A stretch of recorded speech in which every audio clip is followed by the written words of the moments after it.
Episode start ஆனே ஒரு ATM card மெஷின்ல இருந்து நிறைய காசா எடுத்து ஒரு பேக்குக்குள்ள அந்த ஹோட்டல் ஓனர் போட்டுட்டு இருக்கான்.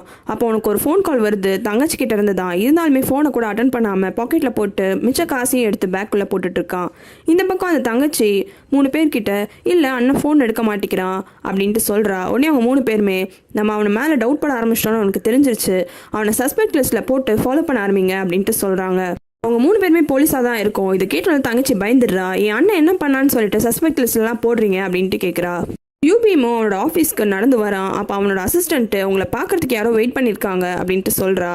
அதுக்கு யூபிஎம் என்னை யாரும் பார்க்க வரதான் இன்னைக்கு அப்பாயின்மெண்ட் இல்லையே அப்படின்ட்டு சொல்கிறான். அதுக்காக இல்லை சார், ஃபர்ஸ்ட் டைம் உங்களை பார்க்கறதுக்கு யாரும் வந்திருக்காங்க, நீங்களும் யாருன்னு போய் பாருங்க அப்படின்ட்டு சொல்கிறான்.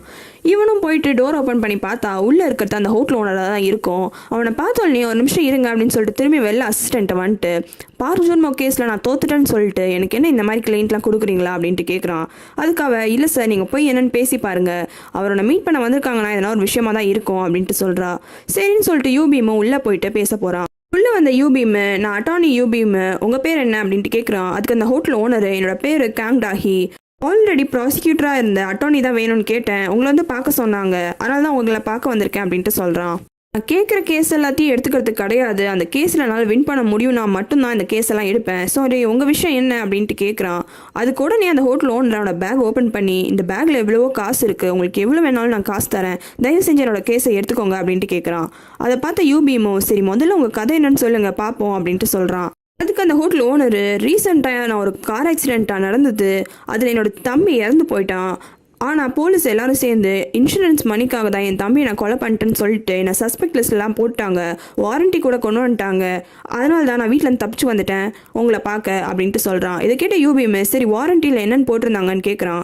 அதெல்லாம் கவனிக்கல, அங்கேருந்து பதட்டத்தில் ஓடி வந்துட்டேன் அப்படின்ட்டு சொல்கிறான். அதை கேட்டோன்னே யூபிஎம் இங்கே பாருங்கள், உங்கள் கேஸை நான் எடுத்து உங்களுக்கு நடத்தணும்னா என்கிட்ட நீங்கள் உண்மையாக எல்லா விஷயத்தையும் சொன்னாதான் நான் எல்லா விஷயத்தையும் என்ன ஏதுன்னு பார்த்து பண்ண முடியும், எந்த விஷயத்தையுமே டீட்டெயிலாக என்ன ஏதுன்னு சொல்லாமல் நான் எப்படி உங்கள் பக்கம் நிற்க முடியும், நீங்களே சொல்லுங்கள் பார்க்கலாம் அப்படின்ட்டு கேட்குறான்.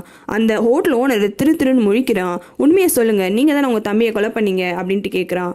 கொஞ்ச நேரம் மூஞ்ச பாவமாக வச்சுட்டு இருந்த அந்த ஹோட்டல் ஓனரு ஆமாம் நான் தான் என் தம்பியை கொலை பண்ணேன், நீங்கள் தான் எப்படி நான் ட்ரையலில் நான் ரொம்ப அப்பாவி, காசுக்காக எந்த விஷயத்த நான் பண்ணலைன்னு ப்ரூவ் பண்ணணும் அப்படின்ட்டு சொல்கிறான். இதை கேட்டே யூபிஎம்க்கு சிரிப்பு வந்துடுது. ஹீரோ நல்லா தூக்கத்தில் இருக்கான். அப்போ அவன் தூக்கத்தில் அவனுக்கு ஒரு கனவு வருது. அந்த கனவுல டிவியில் நியூஸ் ஓடிட்டுருக்கு. ஹீரோவும் கேட்குறான் ஹீரோயின் கிட்ட எப்போ உன்னோட நியூஸ் வரும்ன்ட்டு. இதோ அடுத்த நியூஸ் என்னோடது தான் அப்படின்ட்டு சொல்கிறா. அந்த நியூஸில் ஹீரோயின் தான் ரிப்போர்ட் பண்ணுறா. அவள் ரிப்போர்ட் என்ன பண்ணுறான்னா, காங்கன்ற ஒரு ஆள் இன்சூரன்ஸ் மணிக்காக அவரோட சொந்த தம்பியும் தங்கச்சியும் கொண்டுட்டாரு. இப்போ அந்த கேஸ் ரெண்டுத்தையுமே ப்ராசிக்யூட்டர் சேர்ந்து கோர்ட்டில் வாதாடி அவருக்கு ஆயுள் தண்டனை வாங்கி கொடுத்துட்டாங்க அப்படின்ற விஷயத்த அவர் ரிப்போர்ட் பண்ணுறா.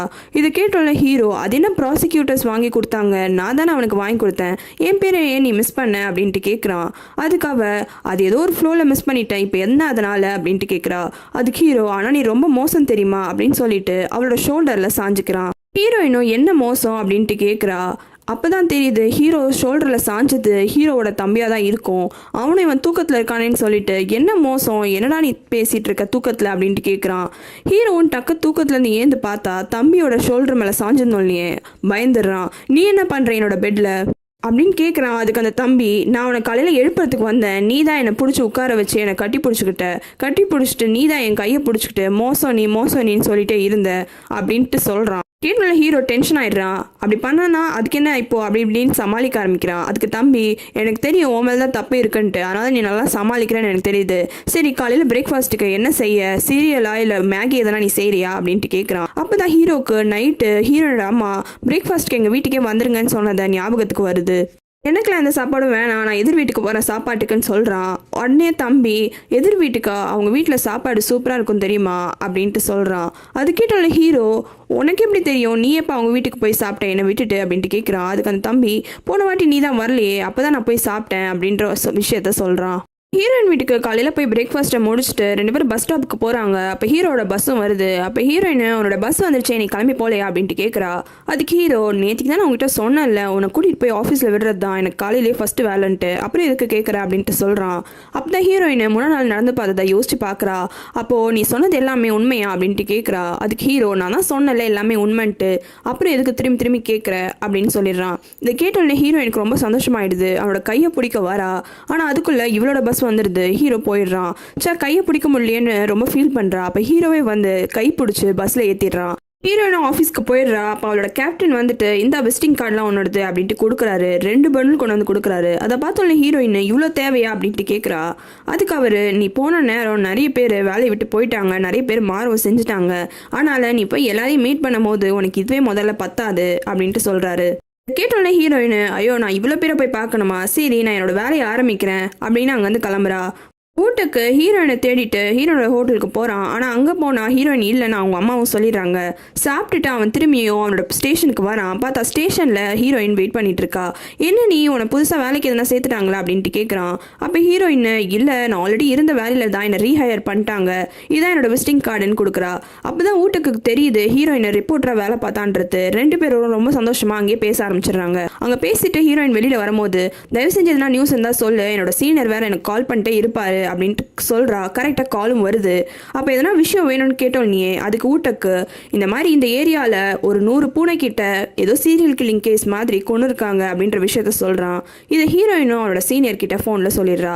ஹீரோட ஆஃபீஸில் எல்லாரும் மீட்டிங்க்கு வராங்க. அப்போ ஷின்னு காணும். அப்போ அந்த ப்ராசிக்யூட்டர் லேடி, எங்கள் ஷின்னு இன்னைக்கு காணும் அப்படின்ட்டு கேட்குறா. அப்போ அந்த கண்ணாடி போட்ட ப்ராசிக்யூட்டரு, ஒரு டெத் ஃப்ராட் கேஸ் விஷயமா என்ன ஏதுன்னு பார்க்க போயிருக்காங்க, இது உனக்கும் சம்மந்தப்பட்டது தான் அப்படின்ட்டு ஹீரோ பார்த்து கை காமிக்கிறான். அதுக்கு ஹீரோ, எனக்கா என்ன விஷயம் அப்படின்ட்டு கேட்குறான். போன வாட்டி நீ தான் உன்னோட டியூட்டியை என்கிட்ட கொடுத்துட்டு போயிட்டல, அன்னைக்கு தான் ஒரு ஆக்சிடென்ட் ஆயிடுச்சு. சரி கார் ஆக்சிடென்ட் தானேன்னு சொல்லிட்டு நானும் போயிட்டு பார்த்தேன். அந்த அண்ணன்காரன் தம்பியை அட்டாப்சி பண்ணவே கூடாதுன்னு சொன்னான். சரி ஃபேமிலி மெம்பர் அகேன்ஸ்டாக நம்ம போக வேணான்னு விட்டுட்டேன். கடைசியில் பார்த்தா அவனோட தம்பி பேரில் நிறைய இன்சூரன்ஸ் மணி போட்டிருக்கான், கிட்டத்தட்ட 3.2 பில்லியனா. அந்த காசுக்காக தான் சொந்த தம்பியை கொண்டுட்டு இருக்கான் அப்படின்ற விஷயத்த சொல்றான். கேட்ட அந்த ஹெட்டு, காசுக்காக சொந்த தம்பியை கூடவா கொலை பண்ணுவான், எப்படிப்பட்ட ஆளோ அவன் அப்படின்னு சொல்றான். அப்போதான் ஹீரோக்கு ஒரு விஷயம் ஞாபகத்துக்கு வருது. அவனோட கனவுல அவனும் ஹீரோயினும் இந்த விஷயத்த தான் டிவியில பார்த்துருப்பாங்க.